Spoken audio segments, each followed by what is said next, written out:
this is the mind-body problem, which is thousands of years old in philosophy, and yet our own inner awareness is the very first thing that we come upon. It's the basis upon which all science and all philosophy exists. It would seem to be less of a mystery than a bedrock.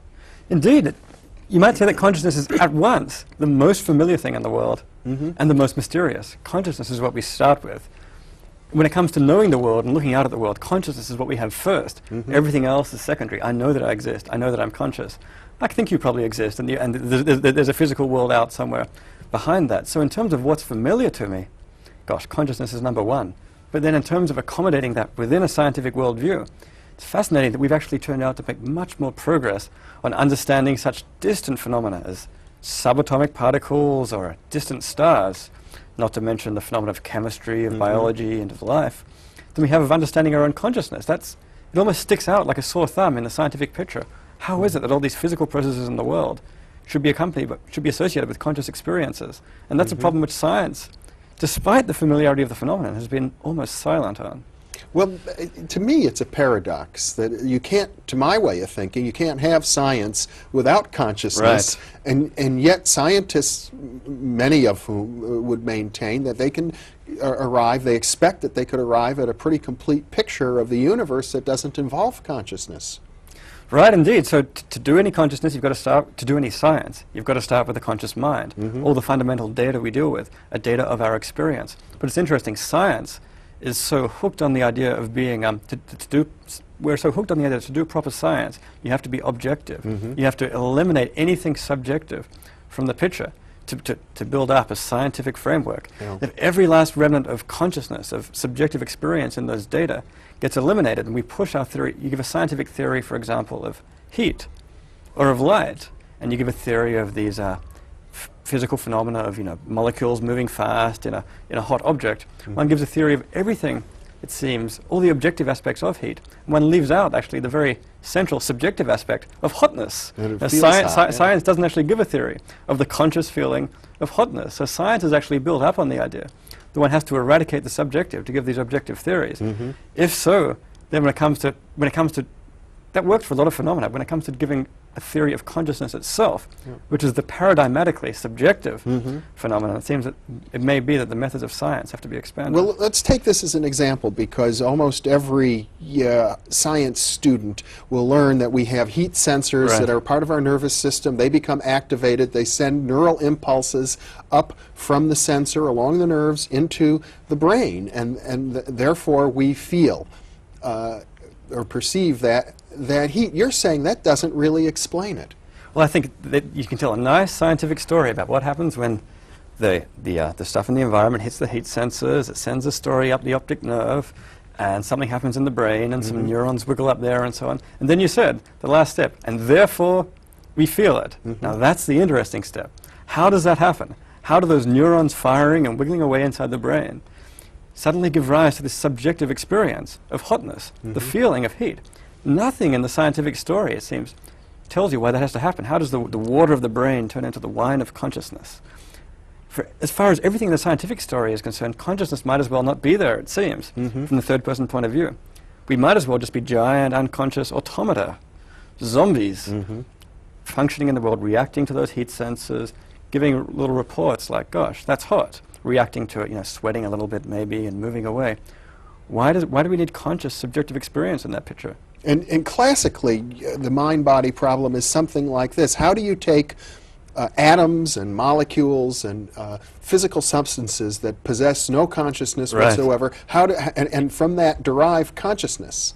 That's the classic problem, as I understand it. That's precisely it. How is it that all of this matter adds up to something as complex and as interesting and as unique somehow as consciousness?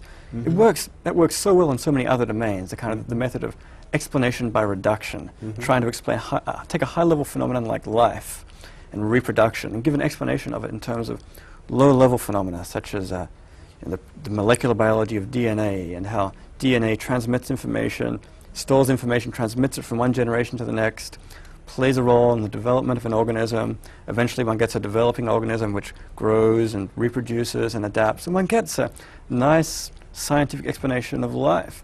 That method works so well in so many domains. What's interesting is when it comes to applying that to consciousness, it seems to some extent we're banging our head against a brick wall. When it comes to some phenomena, such as the phenomena of explaining how it is, the objective phenomena of explaining how it is we react, and we talk, and we integrate information and so on, those problems, which I called earlier the easy problems, right, it seems that the kind of reductionist methods at least have some promise there. When it comes to the problem of explaining why all that physical stuff should be accompanied by a subjective experience, that seems as a different kind of question. It's what some philosophers have called an explanatory gap between the physical level and the level of consciousness. 'Cause no number, 10 neurons, 100 neurons, 1,000 neurons, 1,000 billion neurons, no matter how complex, nothing in that story seems to tell you why it is that anything should ever have a subjective feeling to it. Well, of course, in recent decades, it seems as if there's been a big movement amongst the in philosophy, amongst the positivists and those who are students of, I believe it's Gilbert Ryle, when I was an undergraduate in college, we all read Gilbert Ryle, who pointed out to us that we had made a categorical mistake, that the problem of consciousness wasn't really a problem at all. It was a semantic problem, and if we'd only learn how to think about it differently, we would see that. They sort of have suggested that all of these centuries of agonizing about the problem was misguided. There's a great tradition, actually, in philosophy and psychology, especially this century, of just that, of denying the problem. And you can see a certain motivation for it. It certainly makes life a lot easier if that problem's not around. So earlier this century, for example, in psychology, there was the behaviorist movement that said to study the mind, all we're going to do is study behavior. All else is off limits.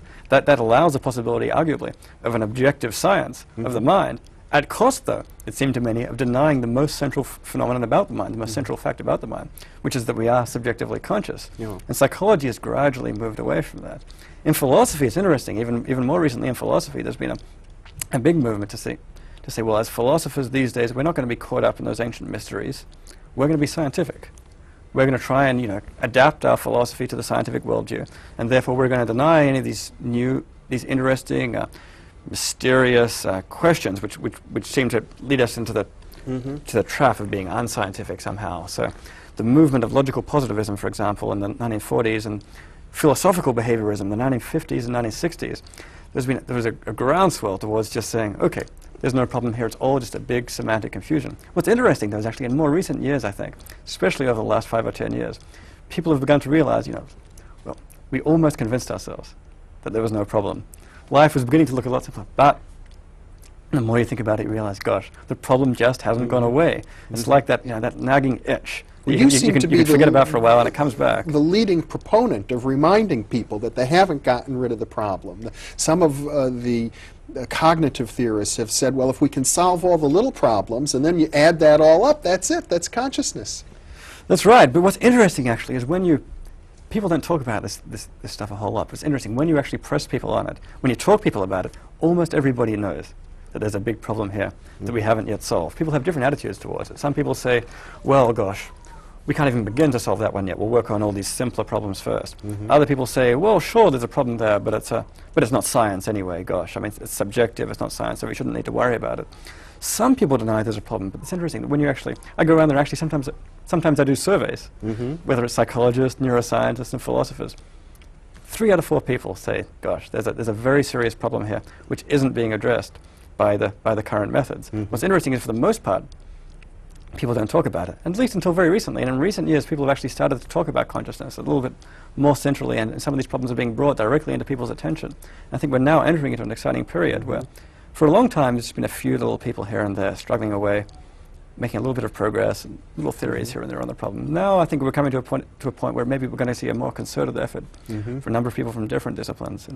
But at this point, at the end of the 20th century, it's probably fair to say that we don't have yet a scientific theory of consciousness. I think that's absolutely correct.